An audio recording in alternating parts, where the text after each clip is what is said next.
بسم اللہ الرحمن الرحیم۔ السلام علیکم فرینڈز، میرا نام نعیم خان ہے اور آپ دیکھ رہے ہیں میرا یوٹیوب چینل معلومات۔ دوستوں، ہٹلر اور نپولین کے بعد صدام حسین دنیا کا ایک ایسا حکمران تھا جسے تاریخ دان اور محقق کبھی فراموش نہ کر سکیں گے۔ صدام حسین نے اپنے 24 سالہ دور اقتدار میں انتہائی متحرک اور متنازع زندگی بسر کی۔ اقتدار میں آنے سے پہلے اور اقتدار سے معزولی کے بعد بھی صدام حسین خبروں کا مرکز بنے رہے۔ دنیا کی واحد سپر پاور امریکہ کو جس تسلسل سے انہوں نے چیلنج کیا وہ اپنی جگہ منفرد حیثیت کی حامل ہے۔ صدام حسین کی شخصیت، ان کی سیاسی نظریات اور دور حکمرانی کا تجربہ کرنے سے حیران کن پہلو سامنے آتے ہیں۔ عراق کے مرد آہن صدام حسین کا دور اقتدار 10 اپریل 2003 کو سقوط بغداد کے بعد ختم ہوا۔ تقریباً 8 ماہ بعد 13 دسمبر 2003 کو صدام حسین کو امریکی فوج نے ان کے آبائی گاؤں تقریت کے قریب ایک زیر زمین ٹھکانے سے گرفتار کیا۔ امریکہ کے زیر اثر بغداد میں قائم کیے جانے والی عراقی عدالت نے انسانیت کے خلاف جرائم کی بنیاد پر مقدمہ چلایا اور پھانسی کی سزا دینے کا اعلان کیا۔ صدام کو مشرق وسطی میں عید الاضحیٰ کے دن پھانسی دی گئی۔ صدام اگر چاہتے تو فرار بھی ہو سکتے تھے، امریکی قبضے کے وقت ہتھیار بھی ڈال سکتے تھے یا کسی اور ملک میں پناہ بھی لے سکتے تھے، لیکن انہوں نے اس قول کو سچ کر دکھایا کہ عراق میں پیدا ہوا ہوں اور عراق میں ہی مروں گا۔ صدام حسین کے بارے میں مختلف تجزیے سامنے آتے ہیں جن کو 3 حصوں میں تقسیم کیا جا سکتا ہے۔ پہلا یہ کہ صدام امریکی ایجنٹ تھا، اس نے امریکی مفادات کو بھرپور تحفظ فراہم کیا اور امت مسلمہ کو شدید نقصان پہنچایا۔ دوسرا یہ کہ صدام حسین عالم اسلام کا ایک ایسا قوم پرست جنگجو عرب حکمران تھا جس نے سپر پاور کے سامنے سرنگو ہونے کے بجائے اصولوں کی خاطر جان قربان کر دی۔ تیسرا یہ کہ صدام اسرائیلی اور امریکی حکمرانوں کے سخت خلاف تھا اور آزادی کی تحریکوں کا سرپرست رہا۔ دوستوں، کچھ لوگوں کا کہنا ہے کہ صدام عقل سے عاری ایک ظالم ضدی حکمران تھا جس نے عالم اسلام کے مفادات کو ناقابل تلافی نقصان پہنچایا۔ صدام نے صدر کا منصب سنبھالنے کے 14 ماہ بعد ہی ایران پر حملہ کر دیا۔ 9 سال تک جاری رہنے والی اس جنگ میں 3 لاکھ سے زیادہ عراقی اور 7 لاکھ کے قریب ایرانی مسلمان جان گنوا بیٹھے تھے اور 20 لاکھ سے زائد زخمی ہوئے۔ افغانستان پر سوویت یونین کا قبضہ ہوا تو صدام حسین نے اس کی حمایت کی۔ 1990 میں صدام نے کویت پر قبضہ کر لیا۔ وہاں قتل و غارت گری کا شکار ہونے والے سب کے سب مسلمان تھے۔ کچھ دانشور صدام کو صلاح الدین ایوبی قرار دیتے ہیں، دوسرے کہتے ہیں کہ صدام حسین اور صلاح الدین ایوبی میں کوئی مماثلت نہیں تھی۔ صلاح الدین ایوبی نے عربوں کو متحد کیا، صدام نے عربوں کو تقسیم کیا۔ صلاح الدین ایوبی حسن اخلاق، رحم دلی اور انسانیت کا پیکر تھا، جبکہ صدام حسین ایک ظالم اور جابر قاتل تھا جو مخالفوں کو اپنے ہاتھ سے گولی مارنا پسند کرتا تھا۔ صلاح الدین ایوبی نے قبلہ اول کو عیسائیوں سے آزاد کرایا اور غیر ملکیوں کو اپنے خطے سے نکالا۔ صدام حسین نے غیر ملکیوں کو اس خطے میں اڈے بنانے کے موقع فراہم کیے اور ملت اسلامیہ کے نمائندہ شہروں نجف و کربلا، بغداد و بصرہ پر غیر ملکی قبضے کروائے۔ دوستوں، صدام حسین کے بارے میں یہ بھی بتایا جاتا ہے کہ وہ حضرت صدیق اکبر اور حضرت فاروق اعظم کو اپنا آئیڈیل قرار دیتے تھے۔ صدام حسین نے اپنے دور اقتدار میں شیعہ اور سنی تنازع کو سختی سے دبائے رکھا۔ عراق میں محرم کے جلوس نکالنے کی اجازت نہ تھی۔ صدام حسین نے اپنے دور اقتدار کے آخری 2 سالوں میں اہل تشیع کے بارے میں اپنی پالیسی بتدریج تبدیل کرنا شروع کی اور محرم میں مجالس اور جلوس کی اجازت بھی دی۔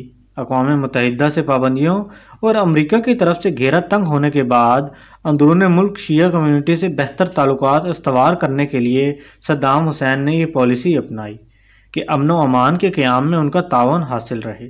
صدر صدام حسین نے مسجدوں کے پروجیکٹ شروع کیے جس کے مطابق اللہ کے 99 ناموں پر 99 مساجد بنانے کا اعلان کیا گیا۔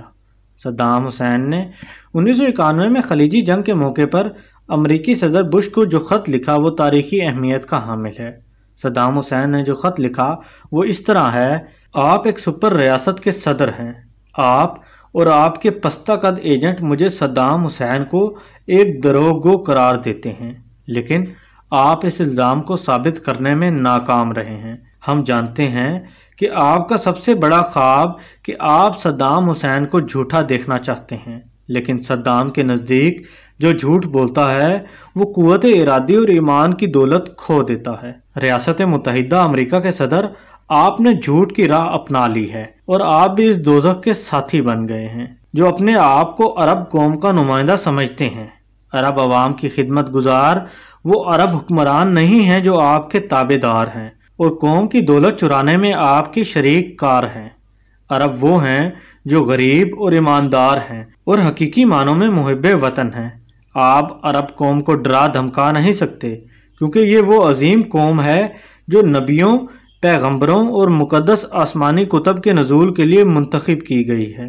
1991 میں خلیجی جنگ کے موقع پر صدام حسین نے قوم سے خطاب کرتے ہوئے اقوام متحدہ پر کڑی تنقید کی کہ یہ سلامتی کونسل کیا ہے کہ امریکہ، سوویت یونین، فرانس، چین، انگلینڈ، یہی 5 ممالک اس کے ارکان ہیں، انہیں کیا حق پہنچتا ہے کہ عربوں کے معاملات میں مداخلت کریں؟ وہ کون ہوتے ہیں جو ہمارے معاملات حل کریں؟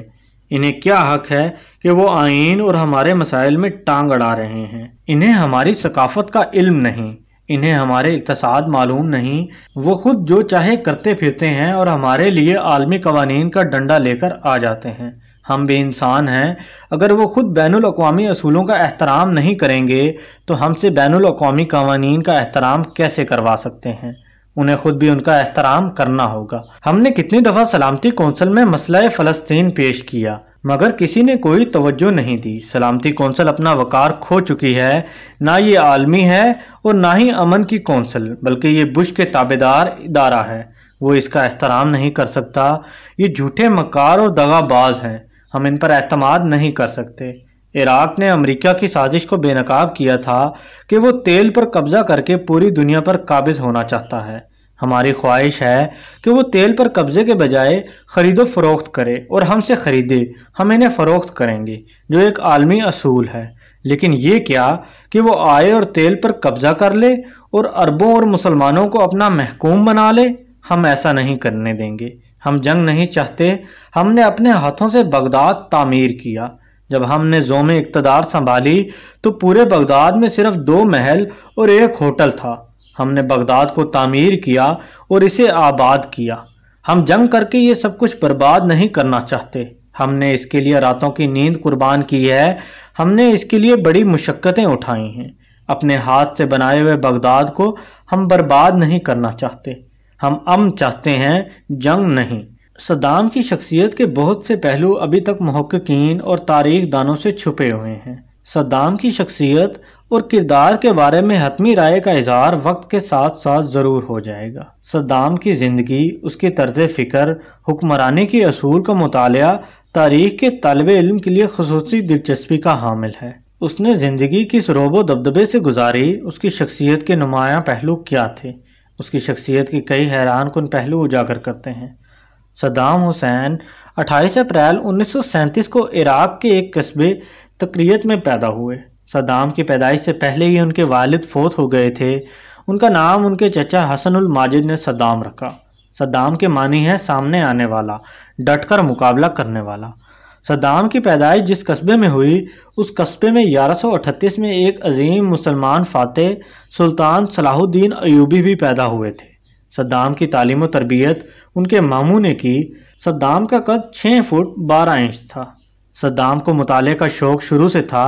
وہ اپنے جیب خرچ سے کتابیں خریدتا اور اپنے چچا زاد ساجدہ کے ساتھ بحث کرتا۔ بعد میں یہی ساجدہ صدام کی پہلی بیوی بنی۔ صدام کو شکار کا بہت شوق تھا، خاص طور پر تیتر اور بٹیر کے شکار کا۔ ان کا معمول تھا صدام عرب تاریخ اور عسکری کتب کا مطالعہ بھی بہت ذوق و شوق سے کرتا تھا۔ صدام دوسرے نوجوانوں کے برعکس شباب اور شراب میں دلچسپی نہ لیتا تھا۔ صدام نے 18 سال کی عمر میں بعث پارٹی میں شمولیت اختیار کی۔ اس زمانے میں عبد الکریم قاسم عراق کے صدر اور وہ کمیونسٹ نظریے کے حامی تھے۔ ان کا ایک عزیز دوست سعدون ناصری تقریت میں قتل ہو گیا۔ اس قتل کا ذمہ دار صدام کو ٹھہرایا گیا اور گرفتاری عمل میں آئی۔ صدام کی یہ پہلی گرفتاری تھی۔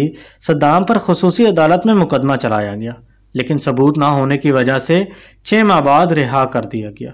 اس واقعے کے کچھ عرصے بعد صدام کو بعث پارٹی کی ہائی کمانڈ نے بغداد بلا لیا۔ وہاں اسے ایک اہم مشن سونپنے کا فیصلہ کیا گیا۔ یہ مشن عراق کے صدر عبدالکریم قاسم کو قتل کرنا تھا۔ صدام نے عسکری تربیت حاصل کی جس میں خاص طور پر ریوالور اور مشین گن سے ٹھیک نشانہ لگانے کی خصوصی مہارت شامل تھی۔ صدام 5 دن تک اپنے ساتھیوں کے ہمراہ عراق کے صدر عبدالکریم قاسم پر حملہ کرنے کا پروگرام بناتا رہا، جو کئی دن تک صدارتی محل کے ارد گرد گھومتا رہا اور صدر عبدالکریم قاسم کے گزرنے والے راستوں کا جائزہ لے کر پلان بناتا رہا کہ حملہ کیسے کیا جائے اور کن راستوں سے فرار اختیار کی جائے۔ 7 اکتوبر 1959 کو سپہر کو صدام نے اپنی مشین گن کا رخ صدر کی کار کی طرف کیا اور فائر کھول دیا۔ اس صورتحال میں بغداد کے شہر میں جہاں شک گزرتا تھا چھاپے مارے جاتے تھے۔ اس صورتحال کو دیکھتے ہوئے صدام نے بھیس بدلا اور بغداد سے نکلنے میں کامیاب ہو گیا۔ دریائے دجلہ کے کنارے چلتے چلتے صدام تکریت پہنچا۔ راستے میں صدام کا ٹکراؤ ایک پولیس آفیسر سے بھی ہوا۔ صدام نے گھبرانے کے بجائے پولیس آفیسر کے تمام سوالوں کے جواب دیے۔ جب پولیس آفیسر نے صدام حسین سے شناختی کارڈ مانگا تو صدام نے کہا کہ ہم بدو ہیں، ہمارے پاس شناختی کارڈ کہاں، جس پر پولیس آفیسر مطمئن ہو گیا اور صدام اپنی منزل کی جانب چل پڑا۔ راستے میں ایک جگہ صدام کو دریا عبور کرنا تھا۔ سردیوں کے دن تھے اور کشتیوں کی آمد و رفت شام ہوتے ہی بند ہو چکی تھی۔ صدام نے دریائے دجلہ کا سامنا کرنے کا فیصلہ کیا۔ صدام نے کپڑے اتار کر ایک گانٹ کی شکل میں سر پر باندھ لیے اور خنجر دانتوں میں دبا کر دریائے دجلہ میں چھلانگ لگا دی۔ صدام زخمی ہونے کے باوجود دریا پار کر گیا اور آخرکار اپنے گاؤں پہنچا۔ صدام نے تفصیلات اپنی ماں اور سوتیلے باپ کو بتائی۔ سب نے یہی بہتر جانا کہ اب صدام عراق میں رہنے کے بجائے کسی دوسرے ملک میں پناہ لے لے۔ صدام نے شام میں پناہ لینے کا فیصلہ کیا۔ اس کی وجہ یہ تھی کہ باتھ پارٹی کا ہیڈ کوارٹر بھی شام میں تھا اور اسے شام آنے کی دعوت بھی مل چکی تھی۔ صدام نے باتھ پارٹی سے تعلق رکھنے والے چند قریبی رفقا کو ہمراہ لیا اور سفر شام شروع کیا۔ راستہ انتہائی دشوار گزار تھا اور راستے میں کئی مشکلات کا سامنا کرنا پڑا۔ آخرکار شام کی سرحدی چوکی بوگمال پہنچ۔ اس چوکی پر ایک دن قیام کرنے کے بعد صدام اپنے ساتھیوں کے ہمراہ دمشق روانہ ہو گیا۔ دمشق میں باتھ پارٹی کے بانی مائیکل افلاک نے صدام حسین کے ساتھیوں کو خوش آمدید کہا۔ مائیکل نے صدام کو اپنی پارٹی میں خاص مقام دیا۔ پارٹی کے فیصلے کے مطابق صدام کی ادھوری تعلیم مکمل کرنے کے لیے اسے مصر بھیج دیا گیا، جہاں صدام نے قانون کی تعلیم حاصل کی۔ قاہرہ میں صدام سے مصر کے صدر جمال عبد الناصر سے ملاقات ہوئی۔ جمال عبد الناصر بھی عبدالکریم ابو قاسم کی حکومت کے خلاف تھے۔ یہاں ہی امریکی CIA نے صدام سے روابط استوار کیے۔ صدام نے قاہرہ یونیورسٹی سے قانون کی تعلیم مکمل کی۔ قاہرہ میں قیام کے دوران صدام حسین باقاعدگی سے امریکی سفارت خانے جاتا رہا اور امریکی CIA سے عراق کی رہنمائی کے بارے میں معلومات حاصل کرتا رہا۔ عراق میں باتھ پارٹی کامیاب انقلاب کے بعد صدام بغداد واپس آ گیا۔ صدام کے 2 بیٹے اور 3 بیٹیاں ہیں۔ بڑے بیٹے کا نام حسین یا عدی تھا۔ صدام اپنے بڑے بیٹے کا نام حضرت عدی بن حاتم کے نام پر رکھا، جن کے والد کی ثقافت دنیا میں ضرب المثل ہے۔ صدام کے دوسرے بیٹے کا نام قیس حسین تھا۔ یہ بیٹا 1966 میں پیدا ہوا۔ یہ دونوں بیٹے جنگ ختم ہونے کے بعد امریکی فوجیوں کے خلاف مزاحمت کرتے ہوئے جاں بحق ہوئے۔ صدام کی 3 بیٹیاں بھی تھیں اور اس کے ساتھ ساتھ صدام نے 2 شادیاں کی۔ پہلی بیوی کا نام ساجدہ اور دوسری بیوی کا نام سمیرہ تھا۔ دوستوں، امید کرتا ہوں آپ کو میری ویڈیو پسند آئی ہوگی۔ مزید ایسی انفارمیٹیو ویڈیوز کے لیے میرا چینل معلومات سبسکرائب کریں۔ ملتے ہیں اگلی ویڈیو میں، تب تک کے لیے اللہ حافظ۔